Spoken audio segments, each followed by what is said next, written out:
Second source of energy जो है हमारे पास वो है रीन्यूएबल एनर्जी सोर्सेज.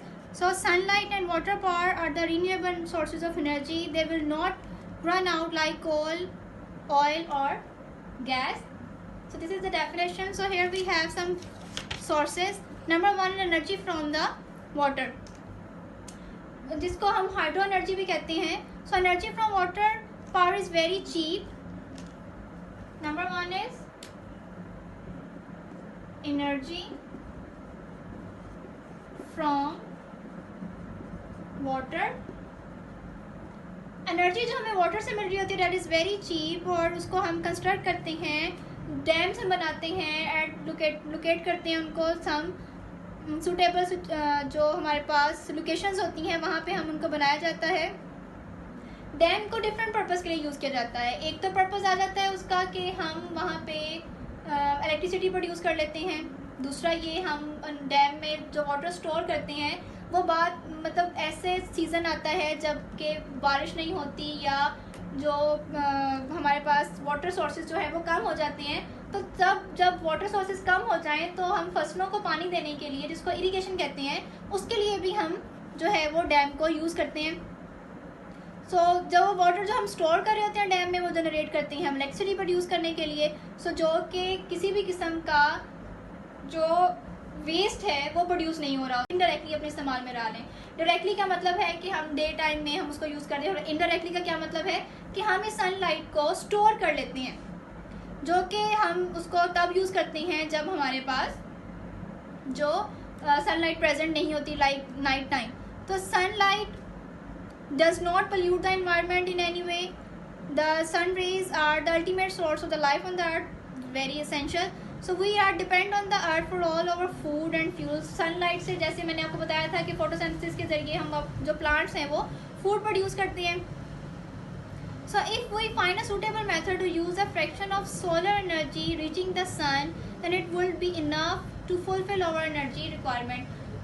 यहाँ पे एक बात बड़ी इंपॉर्टेंट है कि अगर हम सन जो हमारे पास मेजर सोर्स ऑफ एनर्जी है उसको अगर हम यूज़ में लेके आएँ और इसकी वजह से अगर हम एनर्जी प्रोड्यूस करें या इलेक्ट्रिसिटी प्रोड्यूस करें तो हम अपने जो नीड है उसका कुछ 75% जो है उस एनर्जी का हम उसको यूज़ में लेके आ सकते हैं, जो हम इजीली उसको यूज़ कर सकते हैं, जो हमें बाकी सोर्सेज को यूज़ करने की ज़रूरत ही नहीं पड़ेगी अगर हम उसको यूज़ करें. तो this is very important. Let's see who will use it. So the third form is solar house heating.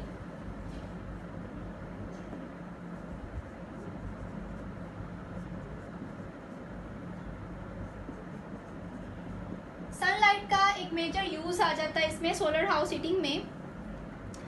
Solar house जो कि बना होता है 3 चीज़ों से. सबसे पहला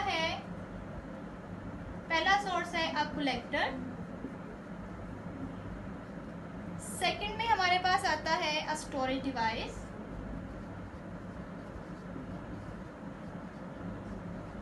और थर्ड हमारे पास इसका कंपोनेंट है data distribution system. A distribution system. Collector में क्या होता है कि एक ऐसी ट्रे होती है, यहाँ पे फिगर में अगर मैं आपको यहाँ पे शो दिखाऊं, यहाँ पे क्या है कि एक हमारे पास ये एक ट्रे है, इसके अंदर वाटर रखा जाता है और इस ट्रे के साथ साथ जो है वो यहाँ पे जो एल्युमिनियम फॉयल है वो रखी गई है और कॉपर ट्यूबिंग की गई है. अब एल्युमिनियम फॉयल जो है वो एल्युमिनियम फॉयल जो सनलाइट को जो अपने अंदर एब्जॉर्ब कर रही होती है, और जो कॉपर ट्यूबिंग है, कॉपर इज एलिमेंट जिसका जो स्पेसिफिक हीट कैपेसिटी है वो ज़्यादा है, जिसकी मतलब कम है, वो जल्दी हीटअप हो जाता है. तो क्या हो जाता है कि यहाँ पे एल्युमिनियम फॉयल और कॉपर ट्यूबिंग की वजह से हम इसको, फिर वो ग्लास कवरिंग होती है जो उसको सन को जो है वो सनलाइट को कलेक्ट करती है. तो यहाँ पे जो इसको इस तरह से रखा जाता है कॉपर ट्यूबिंग को इस तरह से कि वाटर फिर इस ट्यूब के अंदर जो है वो कोल्ड वाटर एंटर किया जाता है. कोल्ड वाटर को upward flowing in the pipes at the back of the collector. The hot water can be used for cooking, washing, heating the building. Solar energy is used in solar cookers, solar distribution plates, distillation plates, and solar power plants. So this is, so our fourth form of energy is same as fourth is solar cell.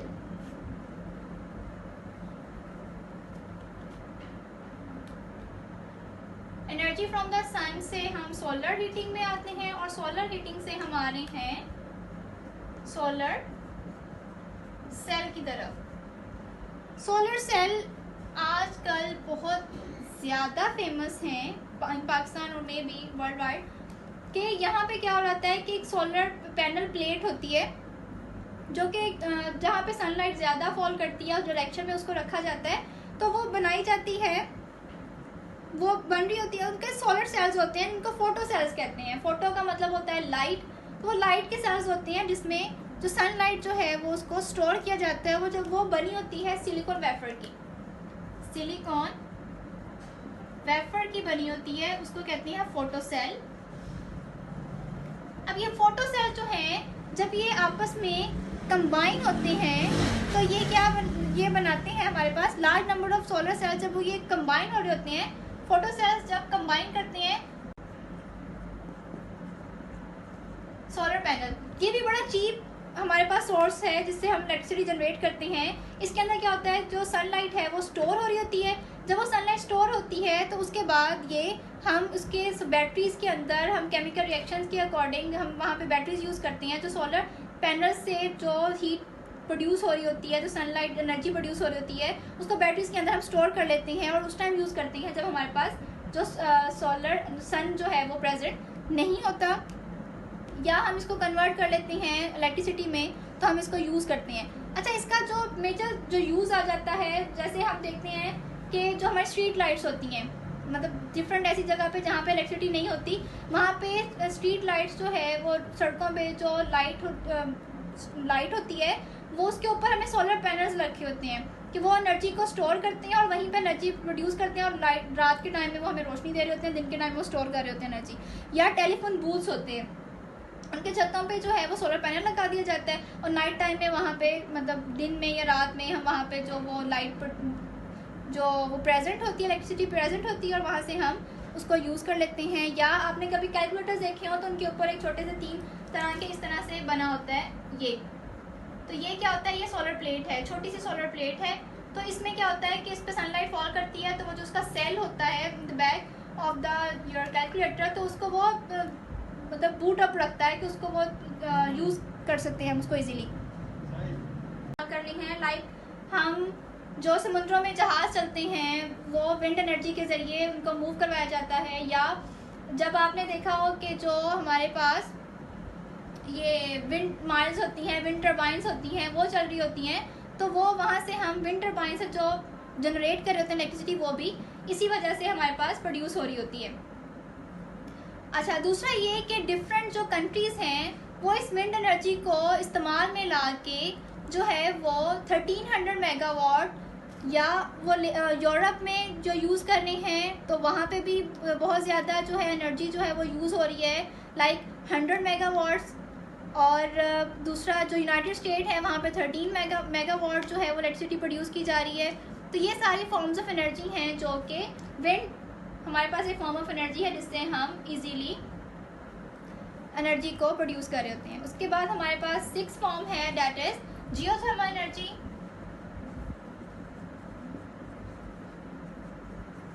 Geothermal energy, Jio means earth, thermal mean heat और energy. अब ज़मीन से हम heat energy कैसे ले रहे हैं? As you know हमारे पास जो अर्थ ज़मीन का जो हॉट मोल्टन पार्ट है, वहाँ एक हॉट मोल्टन पार्ट है जिसको मैग्मा कहा जाता है। तो मैग्मा पे जब वाटर जो अंडरग्राउंड वाटर है, जब उसको हम या अंडरग्राउंड वाटर मैग्मा आता है, हम वहाँ पे क्या करते हैं कि वेल मतलब वहाँ पर डिग किया जाता है, होल बनाए जाते हैं। तो फॉर एग्जांपल कि दिस इज़ द मैग्मा, ये अगर मैं कहूँ कि ये मैग्मा है और हम यहाँ पे एक जो है वो वेल बना रहे हैं या यहाँ पे हम डिग कर रहे हैं, तो यहाँ पे हम डिग करते हैं तो हम यहाँ पे कोल्ड वाटर को एंटर करते हैं इसके अंदर, इस पाइप के अंदर। जब इस पाइप के अंदर हम कोल्ड वाटर एंटर कर रहे हैं तो ऑब्वियसली ये जब ये मैग्मा के साथ स्ट्राइक करेगा तो यहाँ पे क्या प्रोड्यूस होगी, स्टीम। और थोड़े से फासले पे हमने यहाँ पे एक अदर पाइप रखा जाता है जो स्टीम, आपको पता है, लाइटर देन तो एयर। तो ये स्टीम जो है वो इस पाइप के ज़रिए जो है वो बाहर की तरफ आएगी, तो ये हमें यहाँ पे स्टीम मिलती है। मैग्मा पे जब वाटर स्ट्राइक करता है तो हमें स्टीम मिलती है, जो कि हम दूसरी साइड से उसको कलेक्ट कर लेते हैं। ये स्टीम जो है ये हम हाउसेस, घर, ऑफिसेज और स्कूल्स को हम प्रोवाइड कर रहे होते हैं इन विंटर्स। अच्छा, उसके बाद हमारे पास जो है जो geothermal well are build by drilling deep near hot rocks at places where magma is not very deep. Water is then pushed down into the well and rock quickly heat water and changes it into the steam. It expands and moves up to the surface. This steam can be piped directly into the houses and offices for heating purpose, or it can be used to generate electricity. So our last source of energy is biogas. Animal का waste होता है जिसको हम burn करते हैं in the form of fuel मिलता है हमें। अच्छा, अब जब हम इसको बर्न कर रहे होते हैं तो हमें गैस प्रोड्यूस हो रही होती है, उस टाइम वो गैस होती है हमारी मीथेन गैस। अच्छा, अब ये इसके और भी सोर्सेज हैं, लाइक हम जो है वो जो हम इसको यूज़ कर रहे होते हैं फॉरेस्ट, जंगलों में जो हमें बार्क मिल रही होती हैं, जो क्या कहते हैं, छाल दरख्तों की, उससे भी हम इसको यूज़ कर सकते हैं। तो एनिमल डंक है, डेड प्लांट्स हैं, डेड एनिमल्स हैं जो वो डीकम्पोज हो रहे होते हैं, तो वो उनको भी हम एज अ बायोगैस हम यूज़ करते हैं, वो जनरेट करते हैं by burning methane. Electricity produce करते हैं हम बाय बर्निंग मीथेन। तो ये सारे जो सोर्सेज हैं वो ये हमारे पास बायोगैस की हैं। अब बायोगैस जो है वो बहुत सी इंडस्ट्रीज जो हैं इसकी वजह से चल रही हैं। फॉर एग्जांपल शुगर कैन जो है हमारे पास, हम जो उसका वेस्ट है शुगर कैन, जब हम उसमें से जूस ले लेते हैं, जो उसका वेस्ट जो बचता है, जब हम उसको बर्न करते हैं तो तब भी हमारे पास मीथेन गैस प्रोड्यूस हो रही होती है, तो वो भी एक बायोगैस है। वेरी सिंपल कि एक हम उसको यूज़ भी कर रहे हैं और जो उसका वेस्ट है हम उसको रीयूज़ में लेके आ रहे हैं, दैट इज़ वेरी गुड। लेकिन ये कार्बन डाइऑक्साइड को प्रोड्यूस कर रहा होता है जो कि हमारे एनवायरनमेंट के लिए बिल्कुल भी सेफ नहीं है। सो इसका कम से कम यूज़ हमने करना चाहिए। सो these are all the renewable energy sources. I hope you enjoy the lecture. So thank you.